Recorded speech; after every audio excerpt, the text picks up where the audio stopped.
ఈ వీడియోలో నేను చెప్పే విషయాలు వింటే నిజంగా మీ రక్తం మరుగుతుంది. ఈ స్టోరీ మొత్తం ముస్కాన్ రస్తోగి అనే ఒక రాక్షసి చుట్టూ తిరుగుతూ ఉంటుంది.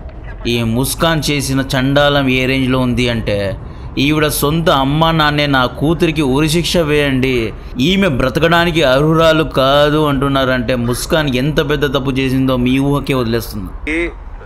मतलब समाज में रहने लायक नहीं है और इसने अब जीने का हक भी खो दिया. इसे फांसी होनी चाहिए. अपनी बेटी के लिए जिसे आप इतना प्यार अब नहीं करता.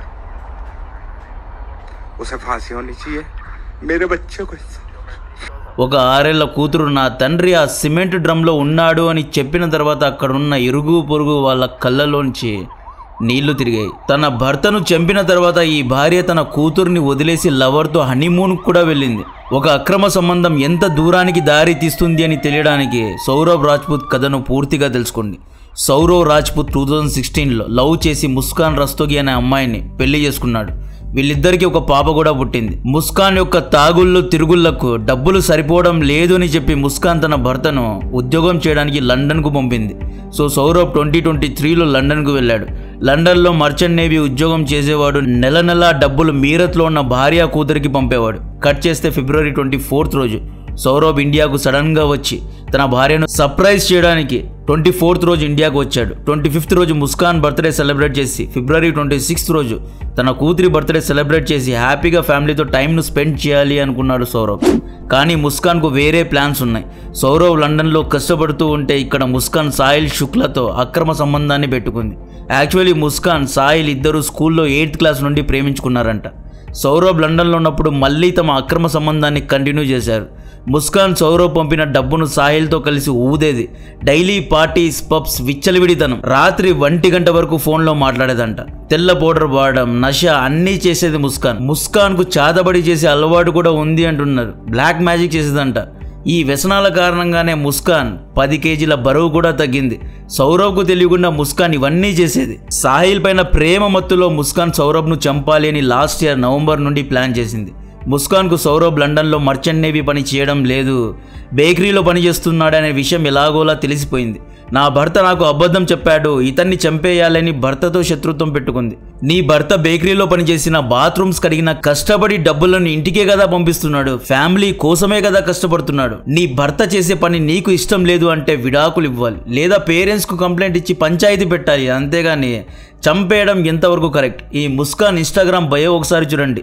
లవ్ మై సెల్ఫ్, ప్రపంచం ఏమనుకున్నా నాకేంటి, నాకు ఇష్టమైనట్లు నేను చేస్తా అని రాసింది. ఇటువంటి ఆడవారి గురించి మహిళా సంఘాలు ఎందుకు మాట్లాడరు? రీసెంట్గా వచ్చిన కోర్ట్ మూవీ కొద్దిగా అబ్బాయిలకు సపోర్టివ్గా ఉంది అని తెలిసి ఇదేంటి అదేంటి అని మహిళా సంఘాల బ్యాచ్ అందరూ యాక్టివేట్ అయ్యారు. ఇప్పుడు ముస్కాన్ వంటి ఆడవారి గురించి ఎందుకు మాట్లాడరు అర్థం కావడం లేదు. అతుల్ సుభాష్ భార్య గురించి కూడా అప్పట్లో వీళ్ళు పెదవి విప్పలేదు. అప్పుడు కూడా మనం క్రిటిసైజ్ చేసాం. అసలైన ట్విస్ట్ ఇప్పుడు వస్తుంది, జాగ్రత్తగా చూడండి. ముస్కాన్ ఏం చేసింది? సాహిల్ శుక్లను తన భర్త సౌరభ్ను చంపడానికి సహాయం చేయమని కోరింది. మొదట్లో సాహిల్ నేను ఈ పని చేయను అని చెప్పాడు. సాహిల్ను ఒప్పించడానికి ముస్కాన్ ఏం చేసింది అంటే, రీసెంట్గా సాహిల్ శుక్ల తల్లిగారు చనిపోయారు. తల్లి మరణం తర్వాత ఈ మనిషి డిప్రెషన్కు వెళ్ళాడు.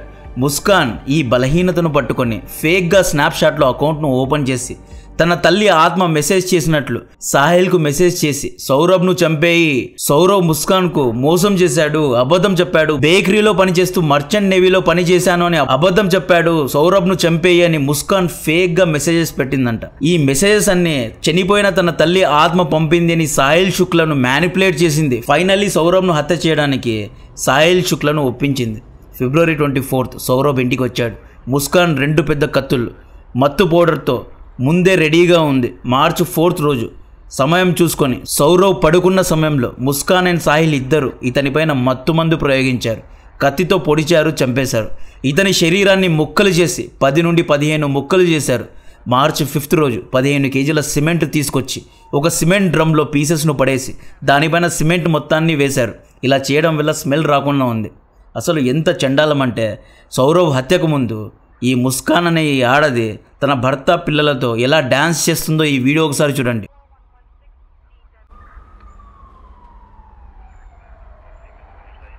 ఇంత డ్యాన్స్ చేసి, ఇంత మ్యానిపులేట్ చేసి కష్టపడి లండన్లో ఉన్న ఒక వ్యక్తి సర్ప్రైజ్ చేయడానికి వచ్చిన ఒక వ్యక్తిని చంపేయడం ఎంతవరకు కరెక్ట్?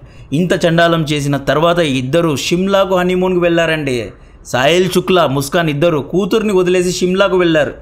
ఈ ముస్కాన్ రాక్షసి షిమ్లాకు తన చనిపోయిన భర్త మొబైల్ తీసుకువెళ్ళి ఇన్స్టాగ్రామ్లో తన భర్త ఫోన్ స్టేటస్లు పెట్టింది. అందరేమనుకున్నారు, సౌరవ్ ముస్కాన్ ఇద్దరు షిమ్లాలో ఉన్నారు అనుకున్నారు. బట్ అక్కడ జరిగింది వేరు.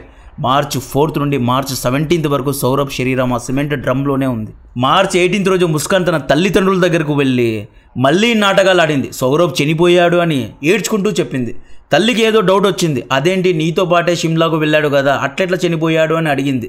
లేదు, సౌరవ్ వాళ్ళ తమ్ముడు అన్న ఇంటికి వచ్చారు, సౌరభ్ను చంపేశారు అని కథలల్లింది. దీంతో తల్లిదండ్రులు నువ్వేమో తప్పు చేస్తున్నావు, నిజం చెప్పు అని, ఏమైనా జరిగితే మేము చూసుకుంటాం, నిజం చెప్పు అని గట్టిగా అడిగారు. దీంతో ముస్కాన్ నిజాలన్నీ కక్కింది. ఈ మాటలు విని తల్లిదండ్రులు తలబట్టుకున్నారు. సౌరవ్ శరీరం ఎక్కడుంది అని అడిగితే కూతురు ఆ సిమెంట్ డ్రమ్లో తన తండ్రి శరీరం ఉంది అని చెబుతూ ఉంటే అక్కడున్న వారందరి కళ్ళల్లో నుంచి నీళ్లు తిరిగాయి. ముస్కాన్ తల్లిదండ్రులు నా కూతురు క్షమించరాని తప్పు చేసింది, ఈవిడ ఈ భూమి మీద బ్రతకడానికి అర్హురాలు కాదు అని చెప్పారు.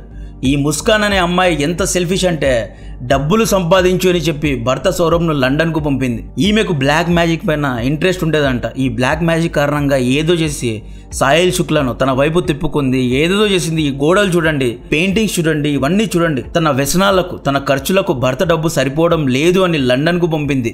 సౌరవ్ భార్యను సంతోష పెట్టాలి అని చెప్పి లండన్లో బేకరీలో పనిచేస్తూ నెలలా డబ్బులు పంపేవాడు. బేకరీలో పనిచేస్తున్నాను అని తెలిస్తే భార్య ఎక్కడ చిన్నగా తనని చూస్తుందో అని భయపడి మర్చెంట్ నేవీలో పనిచేస్తున్నాను అని అబద్ధం చెప్పాడు సౌరభ్. సౌరభ్ తన భార్యను ఎంతగానో ప్రేమించేవాడు అని ముస్కాన్ తల్లిదండ్రులు చెప్పేవారు. భార్య చెప్పింది అని చెప్పి సౌరభ్ ముస్కాన్ కోసం తన తల్లిదండ్రులు తన ఫ్యామిలీతోనే కొట్లాడేవాడు. ముస్కాన్ సౌరభ్ను అత్తమామల నుండి కూడా దూరం చేసింది. ముస్కాన్ 10 కేజీల బరువు తగ్గింది. సౌరభ్ మీద లండన్లో ఉన్న సౌరభ్ మీద బెంగతో తగ్గింది అని ముస్కాన్ తల్లిదండ్రులు అనుకున్నారు. కానీ ట్విస్ట్ ఏంటి అంటే సాహిల్తో పట్టి తెల్ల బోర్డర్ వ్యసనాలు చేసి మత్తుమందు అన్నీ చేసి ఆ వ్యసనాల కారణంగానే 10 కేజీల బరువు తగ్గింది ముస్కాన్ తల్లి ప్రకారం డైలీ ముస్కాన్ మత్తు చేసి వచ్చేదంట. ఇక్కడ ఆడవారిని జనరలైజ్ చేసి చెప్పడం లేదు, కానీ కొంతమంది ఆడవారి ద్వారా మగాళ్ళకు థ్రెట్ ఉంది. నో డౌట్ ఇప్పటికీ కొంతమంది మగవారు అమ్మాయిలను హరాస్ చేస్తున్నారు. జెన్యూన్ కేసెస్లో మగవారికి శిక్ష పడాలి, బట్ కొన్ని కేసెస్లో మగవారు విక్టిమ్స్ లాగా మారుతున్నారు. మన పవిత్రమైన రాజ్యాంగం ఆడవారికి ఒక ప్రత్యేకమైన చట్టం ఇచ్చింది. దాని పేరు ఆర్టికల్ 498A. ఈ చట్టం ఎవరైనా మగవారు ఆడవారిపైన దాడి చేస్తే, ఒకవేళ ఆడవారు కంప్లైంట్ ఇస్తే తక్షణమే మగవారిని ఏమీ అడగకుండా అరెస్ట్ చేస్తారు. ఒకవేళ భార్యాభర్త ఇద్దరూ కొట్లాడారు అనుకోండి, ఇద్దరిది తప్పుంది అనుకోండి, ఇటువంటి సమయంలో భార్య భర్త కొట్టాడు అని కంప్లైంట్ ఇస్తే భర్తను అరెస్ట్ చేస్తారు. ఈ చట్టాన్ని చాలాసార్లు ఆడవారు మిస్యూజ్ చేస్తున్నారు. బేస్లెస్ అలిగేషన్స్ మగవారిపైన వేస్తున్నారు. నన్ను చిత్రహింసలు పెడుతున్నాడు అని చెప్పి కోర్టుకు లాగి డైవర్స్ ఇచ్చి యాలిమోనీను లాగుతున్నారు. కాంట్రాస్ట్గా ఆడవారు కూడా మగవారిపైన దాడి చేస్తున్నారు. ఒకవేళ మగవారు కంప్లైంట్ చేస్తే ఆడవారిపైన ఎటువంటి యాక్షన్ తీసుకోవడం లేదు.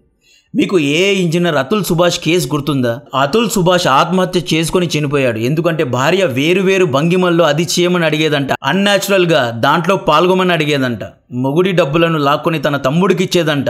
ఈమె మొగుడిపైన బేస్లెస్ అలిగేషన్స్ వేసి డైవర్స్ ఇచ్చి యాలిమోనీ కోసం టార్చర్ పెట్టింది. అందుకే అతుల్ సుభాష్ ఆత్మహత్య చేసుకుని చనిపోయాడు.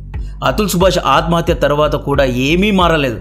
యుజ్వేందర్ చహల్ అనే ఫేమస్ క్రికెటర్ గురించి మీకు తెలిసే ఉంటుంది. ఇతను ఒక చాలా పెద్ద స్పిన్ బౌలర్. మ్యాక్స్వెల్ వంటి బ్యాట్స్మెన్ సైతం అర్థం కాని విధంగా చహల్ బౌలింగ్ వేసేవారు. ఇతను లాస్ట్ ఇయర్ కు ముందు వరకు ఇంటర్నేషనల్ లో ఆల్ ఫార్మ్స్ ఆఫ్ క్రికెట్ ఆడాడు. కోట్లలో డబ్బులు సంపాదించాడు. IPL లో కూడా చాలా డబ్బు సంపాదించాడు.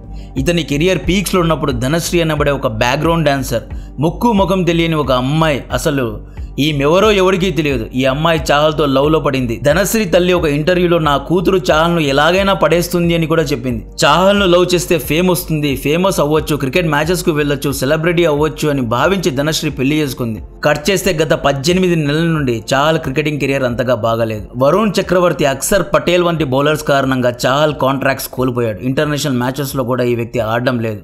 చాహల్ ఫేమ్ తగ్గిపోవడంతో ధనశ్రీ చాహల్తో కొట్లాడి డైవర్స్ తీసుకుంది. దీనికి అర్థం కొంతమంది అమ్మాయిలు సెల్ఫ్ సెంటర్డ్ అవుతున్నారు. ప్రపంచం ఏమైనా అనుకొని నాకేంటి అనే భావనలో ఉన్నారు. చాహల్ కారణంగా ధనశ్రీకు ఫేమ్ వచ్చింది, నేమ్ వచ్చింది, ఇన్స్టాగ్రామ్లో ఫాలోవర్స్ పెరిగారు. యాలిమోనీ కింద 4 కోట్లు తీసుకుంది ధనశ్రీ. ఈ రోజు కోర్టు నుండి బయటకు వచ్చేటప్పుడు చాహల్ వేసుకున్న టీషర్ట్ ఒకసారి చూడండి. బీ యువర్ ఓన్ డాడీ అంటున్నారు. దీనికి అర్థం ఒక అమ్మాయి తాను సొంతంగా డబ్బులు సంపాదించుకొని నేమ్ అండ్ ఫేమ్ సంపాదించుకోవాలి, వేరే వారిపైన ఆధారపడద్దు అంటున్నాడు. కొంతమంది అమ్మాయిల్ని అడగండి, కట్నం ఇస్తారా అంటే నేనెందుకు ఇవ్వాలి, ఐఎమ్ అన్ ఇండిపెండెంట్ ఉమెన్, నేను మగవాడికి సమానమే అంటారు. ఒకవేళ మ్యూచువల్గా కొట్లాడి డైవర్స్ తీసుకుంటే భరణం అడుగుతారా అంటే ఆబ్వియస్లీ అంటారు. దిస్ ఈజ్ అవర్ రైట్ అంటారు. నేను అమ్మాయిని, డైవర్స్ తర్వాత నా పరిస్థితి ఏంటి, నేను ఒక అబ్లా నారిని, నాకు డబ్బులు కావాలి అని భరణం తీసుకుంటారు. కొంతమంది అమ్మాయిలను అడగండి, నీ కాబోయే భర్త శాలరీ ఎంత ఉండాలి అని అడగండి. నెలకు 3 లక్షల నుండి 4 లక్షలు ఉండాలి అంటారు. కొంతమంది 10 లక్షలు అంటున్నారు. కట్ చేస్తే ఇదే అమ్మాయి యొక్క తండ్రికి 60 ఏళ్లలో వచ్చే శాలరీ కేవలం 60,000. రెంటెడ్ ఇంట్లో ఉంటారు. చదువు అంతంత మాత్రంగానే ఉంటుంది. టాలెంట్ కూడా సరిగ్గా ఉండదు. కానీ కాబోయే మొగుడికి నెలకు 5 లక్షలు కావాలి. ఎక్కడో ఈక్వేషన్స్ మ్యాచ్ అవ్వడం లేదు కదా. ఒక మగాడిని కనేది కూడా ఒక అమ్మే కదా. సో అమ్మకు కూడా తన కొడుకు ఈ చట్టాల గురించి ఎక్స్ప్లాయిట్ అవుతున్నాడు అనే విషయం తెలియాలి. సెక్షన్ 498A లాంటి చట్టం అబ్బాయిలకు కూడా ఉండాలి. ముస్కాన్ లాంటి అమ్మాయిల మెంటాలిటీ సొసైటీకు ప్రమాదం. ఈమెకు బ్లాక్ మ్యాజిక్ తెలుసంట. ఇద్దరిని మ్యానిపులేట్ చేసింది, భర్తను చంపేసింది, భర్త డబ్బులు తినిందండి, ఎంజాయ్ చేసింది, ఇన్స్టాగ్రామ్లో స్టేటస్లు పెట్టింది, పబ్స్ పార్టీస్ చేసింది. లండన్లో ఆ వ్యక్తి కష్టపడి బేకరీలో సంపాదించి పంపించిన డబ్బు మొత్తం ఊదేసింది. ఆ తర్వాత ఇండియాకు వచ్చిన తర్వాత ప్లాన్ చేసి ప్లాట్ చేసి చంపింది. సాహిల్ శుక్లా నేను చంపను అంటే తన అమ్మ ఆత్మలాగా మెసేజ్ చేసి బ్లాక్ మెసేజ్ చేసి సౌరభ్ను చంపేసింది. ఆ తర్వాత సిగ్గు లేకుండా ఎలా నిలబడిందో చూడండి. ఇటువంటి ఆడవారిని ఏమనాలి? ముస్కాన్ తల్లిదండ్రులే ఈ అమ్మాయి మాకొద్దు, ఈమెను ఉరి తీయండి అంటున్నారంటే అసలు ఏమనాలో అర్థం కావడం లేదు. ఇటువంటి కంటెంట్ మీకు నచ్చినట్లయితే దయచేసి వీడియోను లైక్ చేయండి, ఛానల్ను సబ్స్క్రైబ్ చేసి అందరికీ షేర్ చేయండి. జై హింద్.